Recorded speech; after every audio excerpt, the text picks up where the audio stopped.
Yummy. Hi viewers, welcome after the break. So ఇప్పుడు cauliflower bajji curry.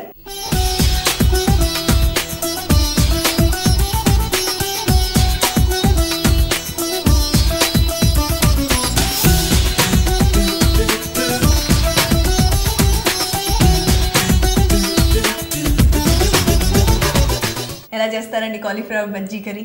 ముందుగా దీనికి కావలసిన పదార్థాలు: కొత్తిమీర, ఆనియన్ పేస్ట్, పచ్చిమిర్చి పేస్ట్, ధనియాల పొడి, మిర్చి పౌడర్, జీలకర్ర, టొమాటో ప్యూరీ, పసుపు, గార్నిషింగ్ కోసం ఉల్లిపాయ, పచ్చిమిర్చి, సాల్ట్, శనగపిండి, అల్లం వెల్లుల్లి పేస్ట్. ముందుగా కొంచెం ఒక 5 నిమిషాలు దీన్ని బాయిల్ చేయాలండి వాటర్లో. కాలీఫ్లవర్నా? అవునండి. స్టవ్ వెలిగిద్దామా? తప్పకుండా. ఓకే, సో కాలీఫ్లవర్స్ వేసారు కదా దీంట్లో? వేసామండి. వాటర్ పోయండి. ఇది చాలా తొందరగా కుక్ అయిపోతుందండి. ఒక 5 మినిట్స్ అవుతే చాలు. అంటే కొంచెం ఆ పచ్చి వాసన పోయేంత వరకు దాన్ని బాయిల్ చేయాలి. ఓకే, మూత పెట్టేద్దాం. సో ఇప్పుడు దీన్ని మూత పెట్టేసాం కదా, ఒక 5 మినిట్స్ ఇలా ఉడుకుతుంది అది. అవునండి. కాలీఫ్లవర్ క్లీన్ చేస్తున్నప్పుడు కాలీఫ్లవర్లో కాలీఫ్లవర్ మీద కాస్త నల్లగా అవి ఉంటాయి, చిన్న చిన్న పురుగులు అవి వస్తాయి. సో మీకు అందరికీ ఆల్రెడీ తెలిసి ఉండొచ్చు. అయినా వేడి నీళ్ళలో కాస్త ఉప్పేసి కాలీఫ్లవర్ని దానిలో ఒక 5 మినిట్స్ ఉంచాము అంటే క్లీన్ కాలీఫ్లవర్ వస్తుంది. మరి ఈ కాలీఫ్లవర్ జస్ట్ 5 మినిట్స్ అది ఉడుకుతుంది కదండి? అంతేనండి. సో ఈ పాటికి అయిపోయి ఉంటుందేమో. అయిపోయి ఉంటుంది, చూడండి. అయిపోయిందండి. అయిపోయినట్టే ఉంది. గ్యాస్ ఆఫ్ చేసేద్దాం. ఓకే, ఇప్పుడు దీన్ని బౌల్లో తీసుకుందామండి. ఓకే, చూడండి బాగా ఉడికాయండి. మరీ ఎక్కువ కూడా ఉడకకూడదు, కొంచెం లైట్గా. ఓకే, ఎందుకంటే ఆ కాలీఫ్లవర్లో ఉన్న ఫ్లేవర్ పోకూడదు. అవునండి, కొద్దిగా ఉడక. సో దీన్ని పార్ బాయిల్డ్ అంటారు, సెమీ బాయిల్డ్ కానీ పార్ బాయిల్డ్ కానీ అంటారు దీన్ని. ఇప్పుడు దీన్ని బజ్జీలుగా తయారు చేయడానికి శనగపిండిని కలుపుకోవాలండి, బజ్జీ పిండిగా. ఓకే, ఈ బౌల్లో తీసుకుందాం. అంటే మన మామూలు మిరపకాయ బజ్జీలు చేసినట్టు థిక్గా ఉంటుందండి బ్యాటర్? అంతేనండి. కొద్దిగా సాల్ట్ ఇందులో, ఓకే, కొద్దిగా మిర్చి. ఈ లోపల మీరు ఆయిల్ పెట్టండి. ఓకే, సో డీప్ ఫ్రై కదా, సో బాగానే నూనె బాగా వేయాలండి. బజ్జీ పిండిలో వేయండి. ఇది కర్రీ కదా, గ్రేవీ తయారు చేయాలి దీనికి. ఓకే, విడిగా దాని మీద వేరే డిష్ పెట్టి గ్రేవీ తయారు చేద్దాం. ఓకే, నూనె కాగేలోగా మనం గ్రేవీ తయారు చేద్దాం. మీ హాబీస్ ఏంటండి లక్ష్మి గారు? నా హాబీస్ అంటే చాలా ఉన్నాయండి. అవునా? ముఖ్యంగా సింగింగ్. ఓల్డ్ సాంగ్స్ చాలా లైక్ చేస్తాను నేను. అబ్బో, ఓల్డ్ సాంగ్సే పాడుకుంటూ ఉంటాను ఇంట్లో ఖాళీ సమయాల్లో. అయితే సర్వకళా ప్రపూర్ణ అనమాట. అంత లేదులేండి. సో ప్లీజ్ మా కోసం, మా లోకల్ కిచెన్ వ్యూవర్స్ అందరి కోసం ఒక పాట.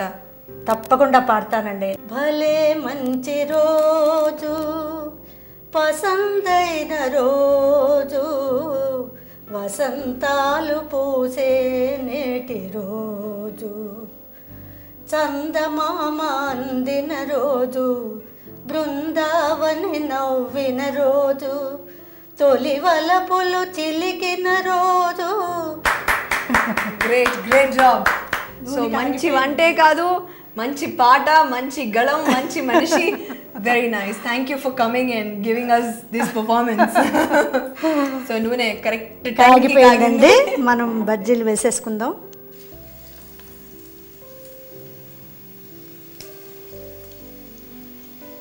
సో ఇది కాలీఫ్లవర్ ఆల్రెడీ కాస్త ఉడికింది కాబట్టి చాలా ఫాస్ట్గా అయిపోతుంది.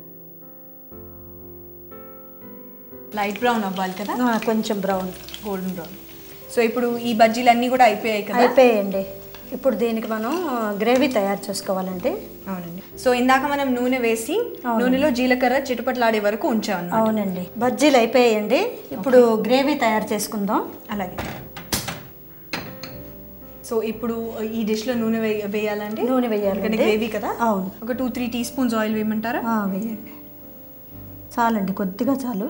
ఓకే, కాగినట్టుందండి. కొద్దిగా జీలకర్ర. ఫస్ట్ టైం మీరు ఈ డిష్ ఎక్కడ తిన్నారు? మా మదర్ చేసేవారండి ఇది. I see. ఎందుకంటే చాలా ఇన్నోవేటివ్గా డిఫరెంట్గా ఉంది. ఎందుకంటే గ్రేవీ కూర వింటాము, ఇంకా ఆవిడ ఇలాంటివన్నీ చాలా కొత్త కొత్తవన్నీ చాలా ఎక్స్పెరిమెంట్స్ చేస్తూ ఉండేవారు. ఆవిడ ద్వారా నేర్చుకున్నాను అనమాట నేను. సో ఫ్యూజన్ కుకింగ్ అన్నమాట. అవునండి. నార్మల్ నార్త్ ఇండియన్ కర్రీస్ లాగా ఉల్లి ముద్ద అలాగే ఉంటుందండి. గ్రేవీకి జనరల్గా అవే కదా, ఆనియన్, గార్లిక్, జింజర్, మరి గ్రీన్ చిల్లీ పేస్ట్, ఇవన్నీ ధనియా పౌడరు, గరం మసాలా అన్నీ సేమ్ అవే ఉంటాయి. వేగిపోయిందండి జీలకర్ర. ఓకే. ఇప్పుడు కొద్దిగా onion paste, garlic ginger paste, కొద్దిగా పచ్చిమిర్చి, అంటే కొంచెం ఎక్కువ తినేవాళ్ళు అయితే కొద్దిగా ఎక్కువ వేసుకోవచ్చు, నార్మల్గా కొద్దిగా వేస్తే చాలు. తర్వాత ఈ మిర్చి పౌడర్ కూడా వేస్తామండి ఇందులో. Red chilli powder. Red chilli powder కూడా వేస్తాం. చిల్లీ పౌడర్, సాల్ట్, కొద్దిగా ధనియాల పొడి. ఓకే. పూర్తిగా అయిపోయాక ఇందులో టొమాటో ప్యూరీ వేయాలండి.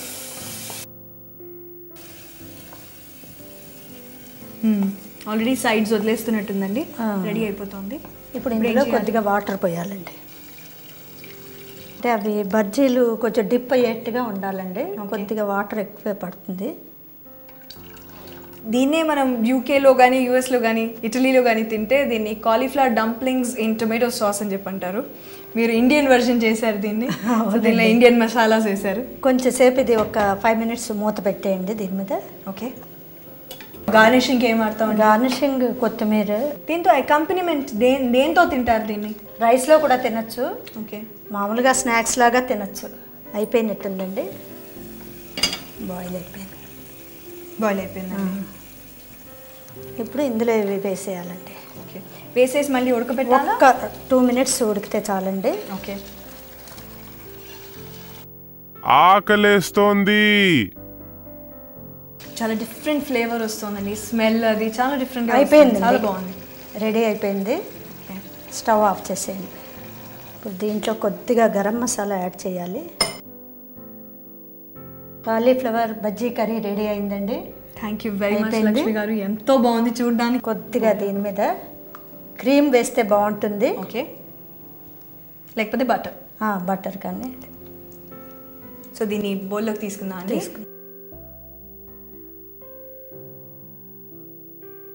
సో నాన్ వెజిటేరియన్స్ ఎవరైనా చూస్తే ఇది మంచి చికెన్ కర్రీలా కనిపిస్తుంది. అలాగే కనబడుతుందండి. ఇప్పుడు ఇది గార్నిషింగ్ కోసం కొత్తిమీర. సో అయిపోయిందండి కాలీఫ్లవర్ బజ్జీ కర్రీ. టేస్ట్ చేసి చెప్పండి ఎలా ఉందో. థ్యాంక్స్ అండి, చాలా టేస్టీగా ఉందండి. బాగుందా? Very nice. దీనిలో ఇంగ్రీడియంట్స్ అన్నీ కూడా మంచి హెల్తీ ఇంగ్రీడియంట్స్ వాడారు. చాలా బాగుంది, వెరీ నైస్. థ్యాంక్స్ లక్ష్మి గారు.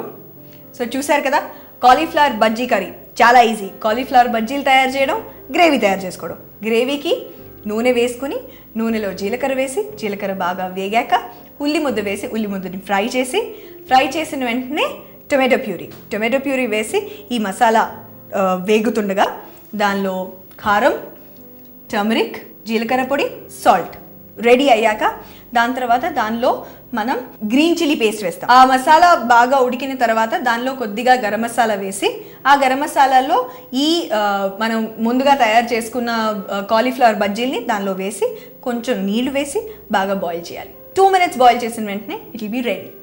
దాని మీద గార్నిష్ చేసుకోవడానికి కొత్తిమీర and cauliflower bajji curry ready. Thanks Lakshmi గారు, ఇక్కడ వచ్చినందుకు, మా లోకల్ కిచెన్ వాచ్ చేస్తున్నందుకు, ఇంత మంచి వ్యూవర్ అయినందుకు, ఇంత మంచి పాట పాడినందుకు, సర్వకళా ప్రపూర్ణులైనందుకు. సో దీంతో ఇవాళ 2 కొత్త రెసిపీస్ నేర్చుకున్నాం. మళ్ళీ కలుద్దాం ఇంకో స్పెషల్లో ఇంకా కొత్త రెసిపీస్తో. Till then, see yeah.